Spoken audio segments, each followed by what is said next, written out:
Opo ma, kararating lang po. Oo nga pala, nak. Binalo kita ng bagong salamin, ha? Nandyan sa bag mo. Sige po ma, salamat. Saka, di ba, nagre-reklamo ka nakaraan pa na tumataas yung grado mo? Saktong-sakto yan sa'yo. Tsaka, idinahan ko na rin pala sa simbahan yan. Pinabasbasan ko para matigil naman yung nakikita mong kung ano-ano. Hindi naman po ako naniniwala sa multo.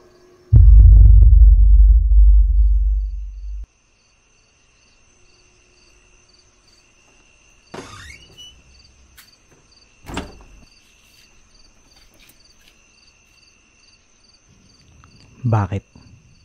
Tanong na may kalakip na pasakit. Hindi ko alam kung saan nanggagaling. At kahit kung malimang ilihim ang sakit, mas pipiliin ko pa rin maging sinungaling.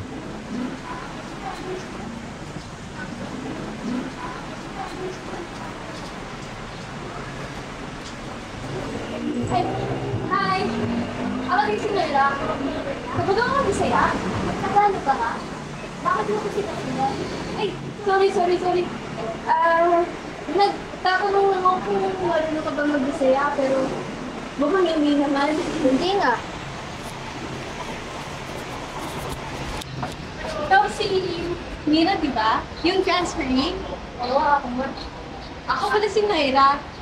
Ako, gusto ko rin magkipagkaibigan. Transferring lang din ako dito eh. Oo, pwede naman. Saka pa na pupunta? Wow, gusto mo naman na mama ko sa galang eh. Pauwi na sana. Nakakaparte ka doon sa mga dito.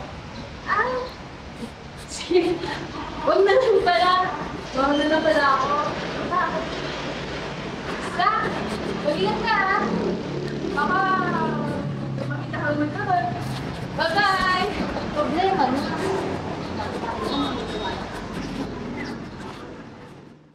Paano ka lumakad? Hanggang saan ang iyong tanaw? Tingin mo ba'y aabot hanggang doon ang iyong sigaw? Paano kung makasalubong ka ng batang naligaw? At sinabing ako mismo yung dating ikaw? Anong sasabihin mo?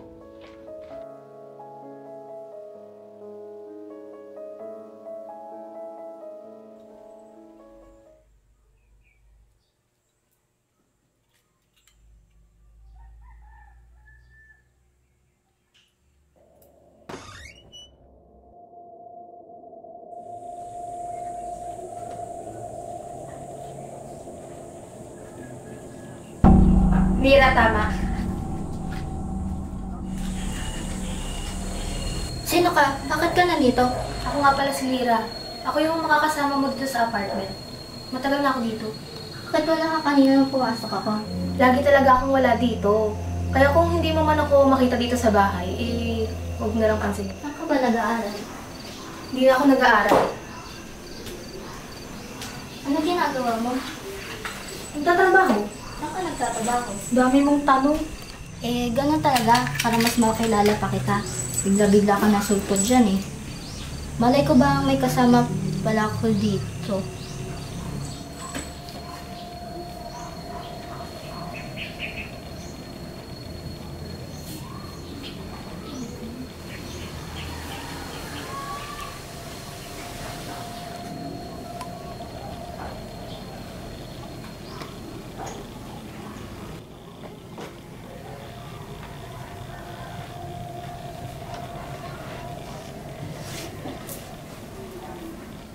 Saan na nga ulit tayo? Saan ka galing? Nag-CR lang. Visit ka.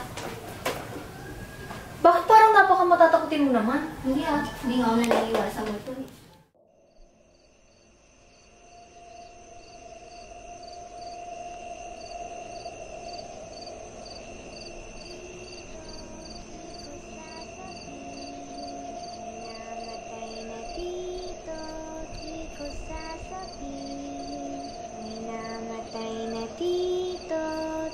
Sasabihin.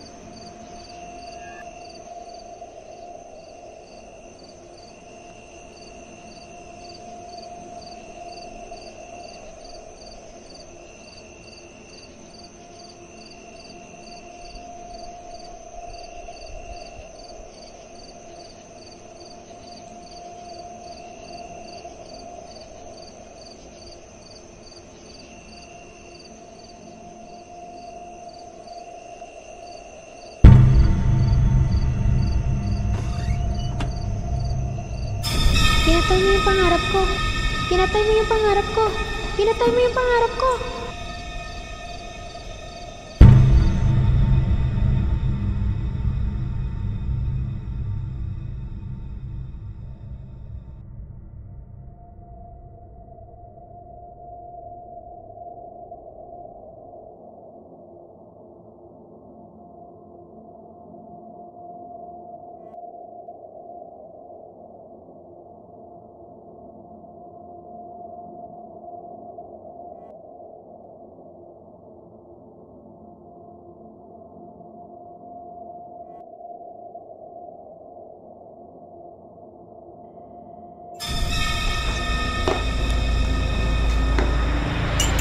Timpla mo nga rin ako ng kape. Saan ka galing?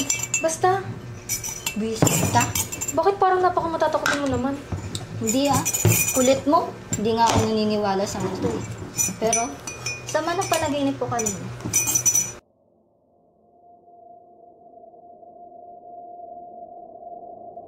Pag minsay napasobra na tayo sa isipin, ang gusto nating sabihin nagiging bitin. Tulog ba ang isipan sa malayo na tingin? O baka nananaginip lang tayo ng gising? Teka, ba't may uniform dyan? Alin? Ah, yan. Yan kasi talaga yung trabaho ko. Nurse. Sige, una na ako. Ikaw na bala dito ah. Papasok na ako sa school. Ano ang iyong sarili tuwing mag-isa? Kailan magpapatuloy ang pagsasadula? Magsisimula ba ulit sa umpisa? O magsisimula kasi hindi pa natapos ang simula? 520! Ilan ka? Ang hirap ng quiz kanina. Kung kinukuya na tayo. Nahihirapan ka eh. Ginusto mo naman. Talagang gusto to. Ano ba talagang gusto mo? Nursing. Gusto ko mag-nursing kaso kaya eh. Mahirap lang kami sa probinsya. Sabagay. Eh, ikaw, ano ba gusto mo? Hoy! Hoy! Ano ba? Tinatanong kita kung anong gusto mo. Okay ka lang ba? Basta. Uy! Ating mo ko!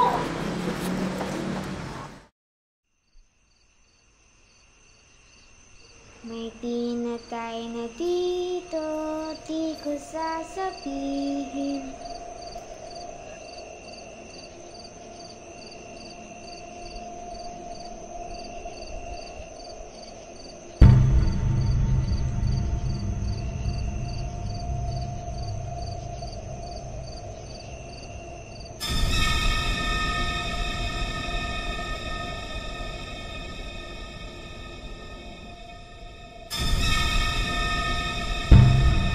Gato dapat suot mo, di ba?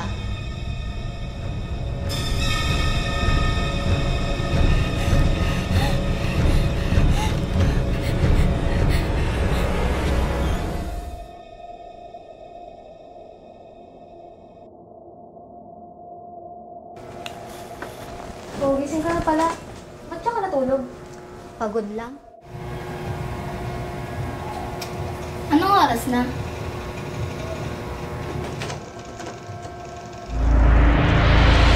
Bakit nakalock to?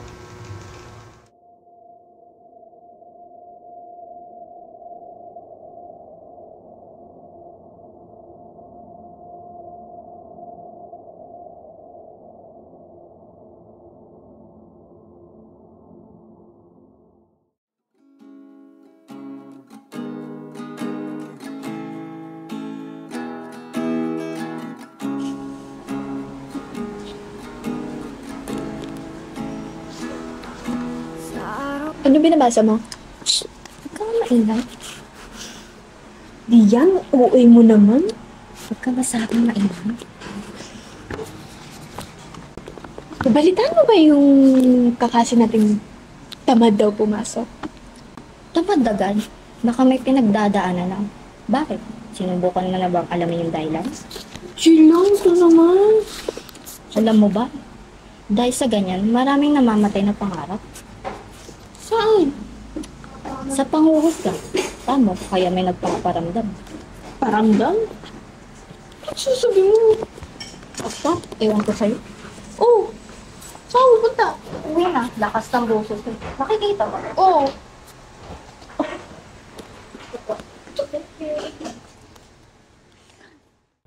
Maingay na ang mundo kung susubukan pag-isipan.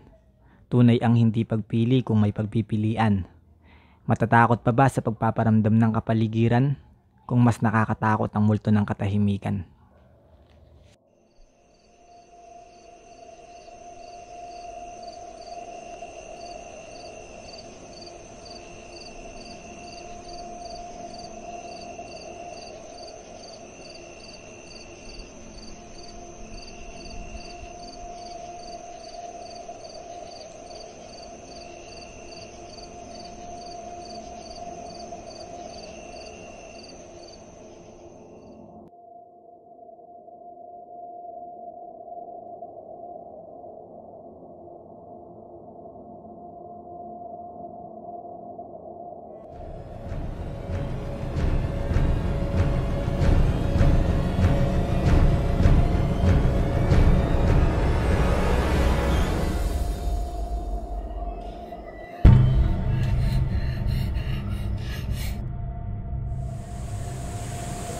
Oh, gising ka na pala.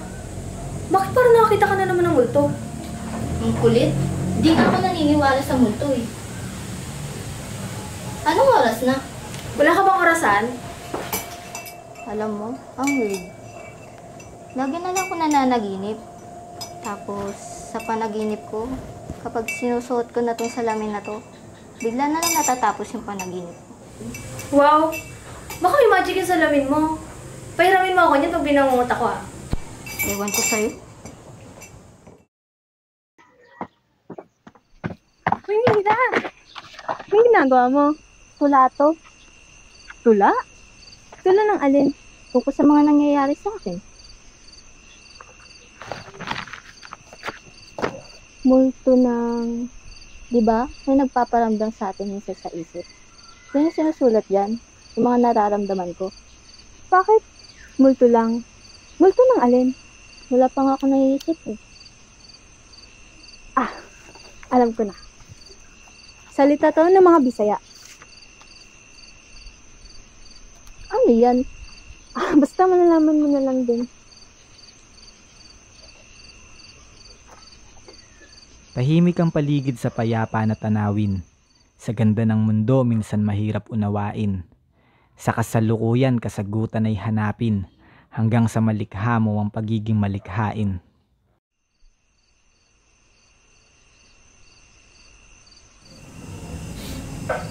Natutulog na ako ah.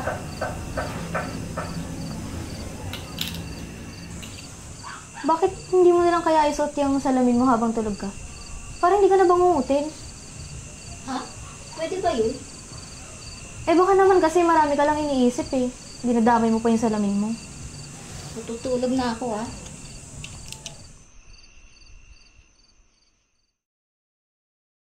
Tama na. Pagod na ako. Pagod na rin ako. Sisihin ka. Lubayan niyo na ako. Kasama mo ako. Tumigil ka. Ayoko nang isipin to. Hindi mo naman mapipigilang isipin na kasama mo ako. No? Kahit wala kang salamin. Kahit Mira. gumising ka. Mira, gumising ka. Kapag sinusuot ko na itong salamin na to, bigla na lang natatapos yung panaginip.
Ramdam. Mira? Musta na ka? Kinusunod pa ba ka sa imong malibay? Ha? Nagtagalog ka nga? Ibig kong sabihin kung minumulto ka pa ba ng nakaraan. Ang nakaraan means malibay. Hindi na. Hindi ko na sila iniisip eh. Pero ako, hindi ko mapigilang isipin. Hindi na to isang panaginip kaya walang dapat nagisingin. Balitaan mo ba yung kakasi natin tamad daw pumasok? Hindi tamad si Mira. Meron siyang sakit. Kaya pangarap niyang alagaan ang sarili gamit ang malinis na damit. Pero wala na siya eh. Tuluyan ang nanahimik. Lahat ng yun ay pangarap na lang na hindi niya nakamit. Habang ako, minumulto pa rin ang damdaming hindi maiwan kahit saglit. At lahat ay parang isang panaginip. Pero hindi ako nakapikit. Hindi lang ito tungkol sa multo ng kaibigan kong si Mira. Hindi rin ito tungkol sa mga gusto nating tandaan. Uulitin ko, marahil hindi tayo naniniwala sa multo o sa mga nagpaparamdam. Pero maniniwala ka ba sa multo? Kung ang multo mo ay multo ng nakaraan.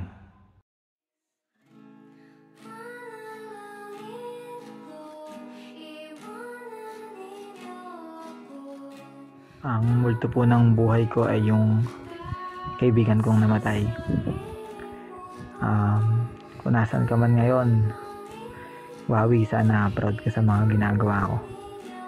And isa ka sa mga fans ko pag gumagawa ako ng mga film. Sana napapanood mo to.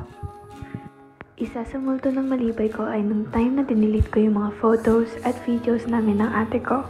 After a week, nung mga pictures and videos na tinake namin sa cellphone ko, ay nawala siya.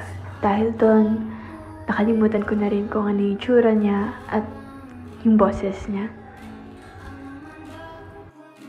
Siguro yung multo ng buhay ko is yung hindi ako nakapasa sa KABSU.